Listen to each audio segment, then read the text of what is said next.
আসসালামু আলাইকুম। আজকে প্রায় ৩ থেকে ৪ দিন হয়ে গিয়েছে আমরা ভিডিও আপলোড করতে পারি নাই বা ভিডিও বানাতেও পারি নাই। তো কারণটা হচ্ছে যে আমাদের যে মুরগি যেগুলা ছিল ওগুলা এখন বর্তমানে অনেকটা অসুস্থ, আর সাথে আমাদের আরো কিছু কাজ ছিল ব্যস্ততার কারণে আর ভিডিও করতে পারি নাই। তো যাই হোক আজকে মোটামুটি আমাদের কাজগুলোও শেষ হয়ে গিয়েছে, আর আমাদের মুরগি যেগুলো অসুস্থ ওইগুলো মোটামুটি এখন আলহামদুলিল্লাহ অনেকটা ভালো এবং সুস্থর পর্যায়ে আছে। তো আপনারা সবাই দোয়া করবেন। আর আমাদের মুরগিগুলো অসুস্থ হওয়ার কারণ হচ্ছে আমাদের মুরগিগুলোকে যে আমরা ভ্যাকসিন করেছিলাম, তো ভ্যাকসিনের মধ্যে একটা ভ্যাকসিন হয়তো খারাপ ছিল। তো ওই ভ্যাকসিনটা খারাপ হওয়ার কারণে আমাদের যেই ভ্যাকসিনের যে রোগ যেটা ছিল ওইটা আবার আমাদের মুরগিগুলোর মধ্যে ছড়াই যায়। তো রোগটা হচ্ছে রানীক্ষেত রোগ। আমাদের মুরগিগুলোর রানীক্ষেত রোগ হয়ে গিয়েছিল, আর রানীক্ষেত হওয়াতে আমাদের মুরগি প্রায় সবগুলোই অসুস্থ হয়ে গিয়েছিল আর অনেকটা দুর্বল হয়ে গিয়েছিল। তো যাই হোক এখন আলহামদুলিল্লাহ আমাদের সবগুলো মুরগি মোটামুটি সুস্থ আছে, সুস্থ হওয়ার পর্যায়ে আছে। আপনারা সবাই দোয়া করবেন। আর এই রানীক্ষেত হওয়াতে আমাদের প্রায় 60টির মতো মুরগি মারা গিয়েছে। তো যেগুলা মারা গিয়েছে এগুলো হয়তো আল্লাহ তাআলার হুকুম ছিল, আর এগুলো অনেকটা দুর্বল হয়ে পড়েছিল। তো দুর্বল হওয়াতে মুরগিগুলোকে আর বাঁচাতে পারি নাই। তো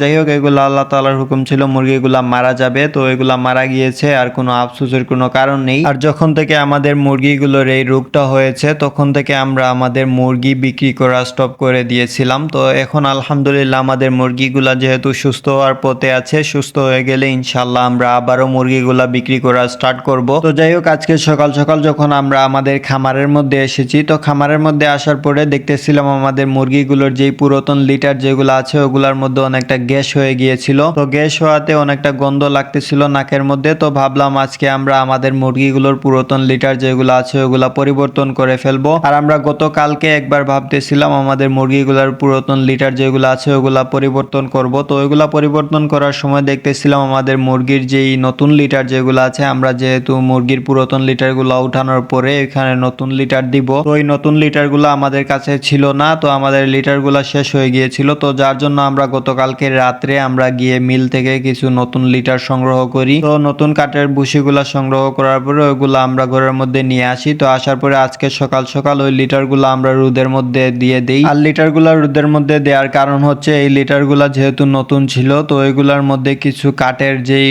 গন্ধ যেটা ছিল ওইটা ছিল। তো ওইটা যদি থাকে আমরা যখন ওইটা খামারের মধ্যে দিব, যেহেতু আমাদের খামারটা অনেকটা ছোট, তো ওই খামারের মধ্যে পুরো খামারের মধ্যে ওই গন্ধটা ছড়িয়ে যাবে। তো যার জন্য আমরা ওই লিটারটা প্রথমে আমরা কিছু উঠানে রোদের মধ্যে দিয়ে দেই। তো রোদের মধ্যে দেওয়াতে ওই লিটারের যে পানি যেটা আছে ওইটা শুকিয়ে যাবে। তো পানিটা শুকানোর পরে আমরা ঝরঝরা যে লিটার যেটা আছে ওইটা আমাদের মুরগির নিচে দিতে পারবো, আর এর সাথে সাথে আমাদের যে গন্ধ যেটা আছে ওইটাও চলে যাবে। তো যার জন্য আমরা লিটারগুলো উঠানোর মধ্যে বিছিয়ে দিয়ে পরবর্তীতে আমরা আমাদের খামারের মধ্যে চলে আসি। তো খামারের মধ্যে আসার পরে আমরা আমাদের পুরাতন লিটারগুলো উঠাতে লেগে যাই। তো ওইগুলো উঠানোর পরে আমাদের আগের এক বস্তা লিটার ছিল, যেটা নতুন লিটার আর কি আগের বস্তা ছিল, তো ওই বস্তাটা নিয়ে এসে প্রথমে আমরা ওই বস্তাটা বিছিয়ে দেই। তো পরবর্তীতে আমাদের যে নতুন লিটার যেগুলো উঠানোর মধ্যে ছিল ওইগুলা এনে আমরা আমাদের খামারের মধ্যে দিয়ে দেই। তো যাই হোক আমাদের দেখতে দেখতে সম্পূর্ণ খামারের মধ্যে যে পুরাতন লিটার যেগুলো আছে ওইগুলো উঠিয়ে ফেলানোর পরে আমরা নতুন লিটারগুলো আমাদের খামারের মধ্যে দিয়ে দেই। তো লিটারগুলো দেওয়ার পরে পরবর্তীতে আমরা আমাদের মুরগিগুলোকে একটি একটি করে খাবারের পাত্র এবং পানির পাত্রগুলা দিয়ে দেই। তো পানির পাত্র এবং খাবারের পাত্রগুলা দেওয়ার পরে মুরগিগুলা পানিগুলা খেয়েছে মাশাআল্লাহ। খাবার একটু কম খাচ্ছে যেহেতু মুরগিগুলা এখন অসুস্থ। তো সুস্থ হলে ইনশাআল্লাহ খাবারগুলা খাবে